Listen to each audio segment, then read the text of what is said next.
Em poucas palavras. Um olhar sobre o mundo, a vida e a sociedade, à luz da Palavra de Deus, com Augustus Nicodemos.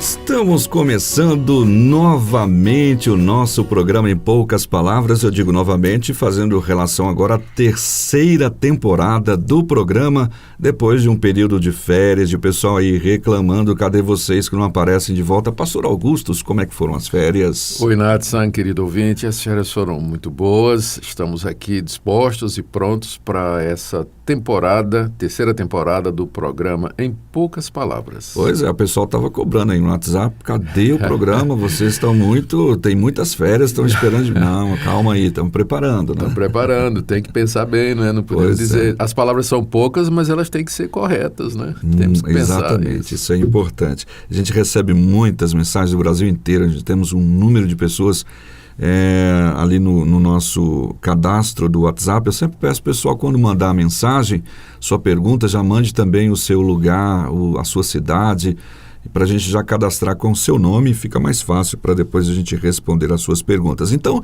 estamos aí começando mais um programa Em Poucas Palavras e já com temas deste programa.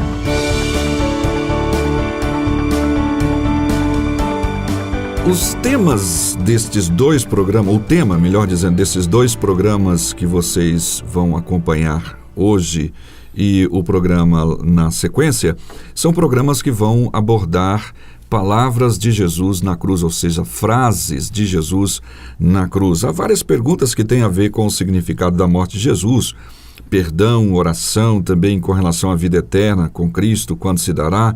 Algumas pessoas ficam em dúvidas se é imediatamente, se a alma entra num sono eterno. Então nós escolhemos, portanto, fazer dois programas sobre as frases de Jesus na cruz. Faremos então esses dois programas para abordar estas frases. Ok, pastor Augustus? Muito bom, a escolha eu acho que é excelente, Nathan, porque ali na cruz nós temos aquele momento crucial e climático da vida de Jesus e da sua missão. E o que ele falou ali é da mais extrema importância para nós, quando nós refletimos sobre a questão da salvação e as coisas vindouras. Com certeza.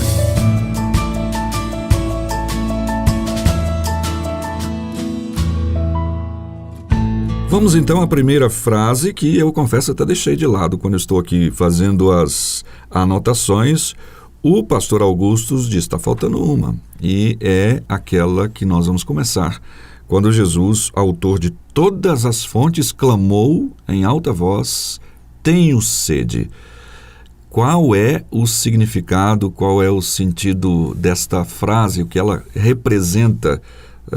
Não é simplesmente a questão da sede física, mas também tem uma questão de significado dela aí, não é, pastor? Sem dúvida. Essa frase de Jesus, essa exclamação dele, tenho sede, tem primeiro um significado teológico que está relacionado com a humanidade de Jesus. Uhum. Aquele que estava morrendo na cruz era de fato homem. Isso é importante lembrar porque nos primeiros dias da igreja cristã apareceu uma interpretação a respeito da pessoa de Cristo que dizia que ele não tinha um corpo real, porque Deus, sendo espírito, não poderia se tornar em matéria, porque as duas coisas são opostas, espírito e matéria. Então, criou-se uma seita que no século II e III veio a ser conhecida como gnosticismo. Particularmente havia os docetistas dentro dessa seita que diziam que Jesus não tinha um corpo humano real, porque como é que ele podia ser Deus e contido na matéria? Era uma aparência apenas. Era aparência apenas. Então, os apóstolos escreveram destacando a humanidade de Jesus exatamente já para combater esse pensamento. Então, aqui no Evangelho de João, o apóstolo João sempre está dando ênfase à humanidade de Jesus, ao fato de que ele era verdadeiro homem. Daí ele registrou ele poderia ter registrado muito mais coisas, né? Mas ele escolheu aquilo que ele haveria de registrar no seu Evangelho. E essa frase, dentre as várias outras que Jesus pronunciou da cruz, tem como objetivo exatamente isso, mostrar que aquele que estava morrendo na cruz era um homem como nós, à exceção do pecado, e que ele também sentia sede. Ele estava já pregado na cruz, fazia algumas horas, o sangue estava se esvaindo e, portanto, o organismo dele clamava por líquido, né? Queria a compensação do sangue. E Jesus, então, diz aquilo, né? Naquele sofrimento, naquela angústia, ele diz, eu estou com sede. Então, esse é o primeiro significado teológico. Mas há também um significado escatológico. No Salmo 69, verso 21, que é considerado um salmo messiânico, ou seja, um salmo que antecipava os sofrimentos e a glória do Messias, o Messias fala nesse salmo de que na sua morte e no seu sofrimento lhe deram vinagre para beber. Lhe deram vinagre para beber. Literalmente, deixa eu abrir aqui, no livro dos Salmos, está aqui, Salmo 69, no verso 21. Por alimento me deram fel, e na minha sede me deram a beber vinagre. Então havia esse salmo que predizia que isso haveria de acontecer com o Messias. Então quando Jesus diz, tenho sede, João até diz assim, para se cumprir a Escritura, Jesus disse, tenho sede. Aí o que aconteceu? Os soldados pegaram uma esponja, embeberam de vinagre e trouxeram para Jesus beber. E aí ele prova o vinagre e com isso cumpre o Salmo 69, 21. Isso demonstra a soberania de Deus no controle de toda a história, né? Não é?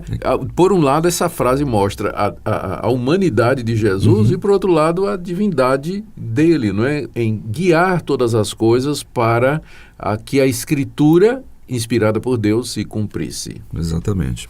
Tá aí, então, a segunda frase que nós, então, vamos enfatizar, Pastor Augustus, é a frase, Pai, perdoa-os, porque eles não sabem o que fazem, registrada em Lucas 23, 34. Já estou abrindo aqui a minha Bíblia, 23, 34. Exato.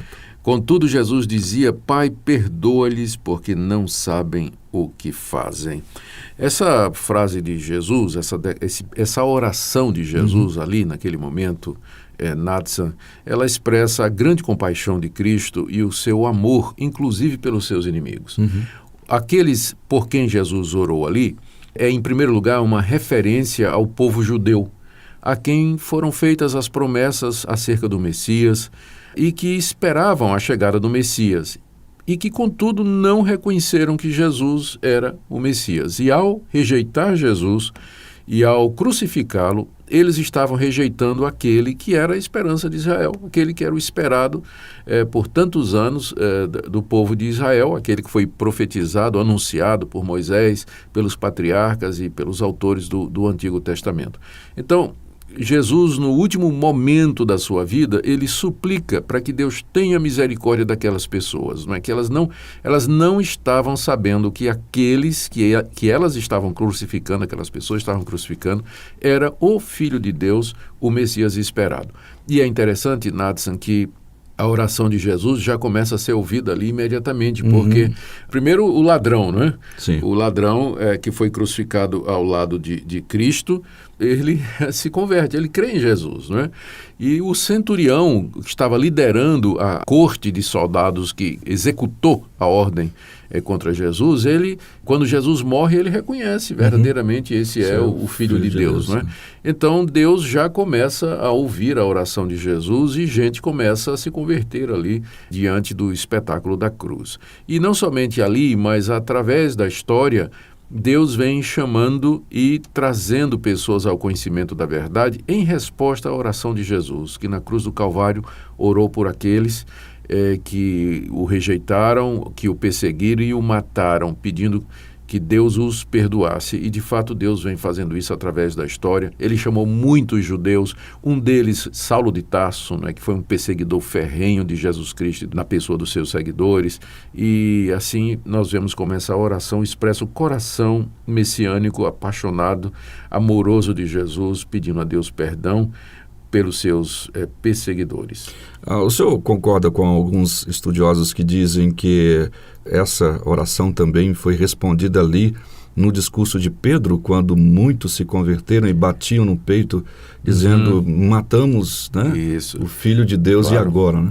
Talvez seja o melhor exemplo, né, que a gente possa dizer, na sequência dos escritos bíblicos, da resposta de Deus a este pedido de Jesus. Muitos estavam ali observando ele na cruz e ouvindo aquele. Exatamente. Muitos dos que o crucificaram, 50 dias depois estavam arrependidos e dizendo, de fato, esse é o Messias, o Filho de Deus. Mais uma frase, agora essa também já destaca uma dúvida do Helder Cardoso de Santa Maria da Vitória, lá na Bahia. Ele pede esclarecimento sobre a frase: em verdade eu te digo, hoje estarás comigo no paraíso. Muito bem. Essa frase de Jesus foi uma declaração que ele fez a um dos ladrões que foi crucificado com ele. Um estava zombando, aliás, os dois começaram a zombar e a blasfemar de Cristo Jesus. E, de repente, um deles, não é, tomado de remorso ou de verdadeiro arrependimento, ele tem consciência do que é que está acontecendo, provavelmente observando a atitude de Cristo na cruz, né? Aquela própria oração que ele fez poucos minutos antes, né? Pai, perdoa-lhes porque não sabem o que fazem. O ladrão, um dos ladrões, vira para o outro e diz: você não tem temor de Deus, não é?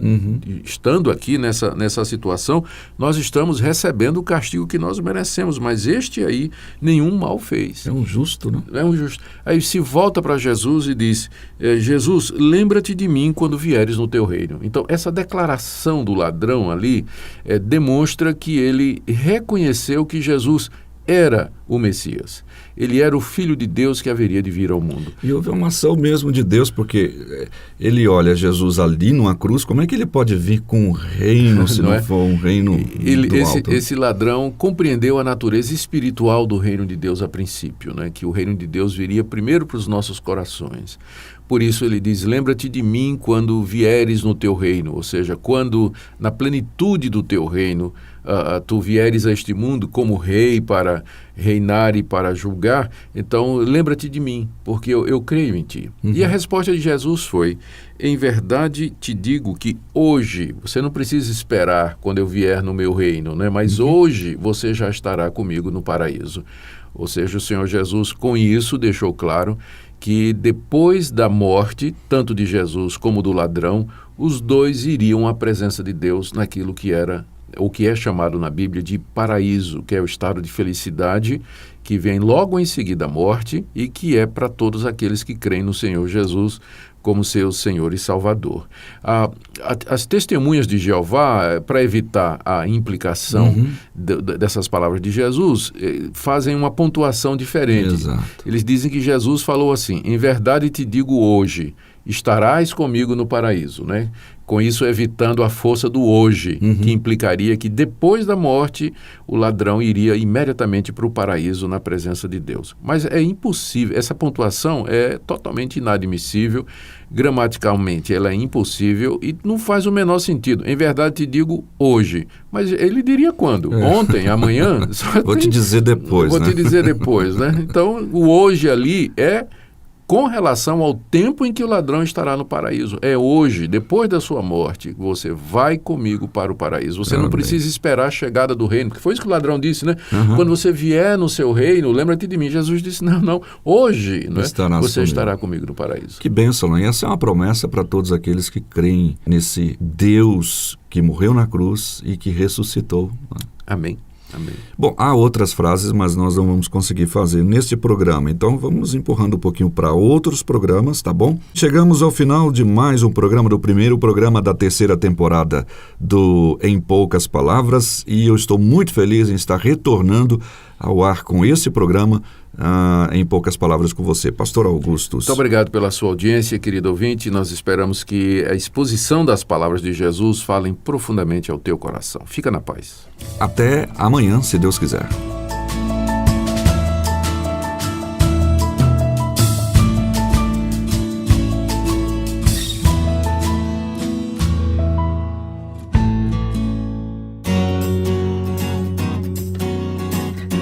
Em Poucas Palavras. Um olhar sobre o mundo, a vida e a sociedade, à luz da Palavra de Deus. Apresentação, Nadson Matias. Comentário.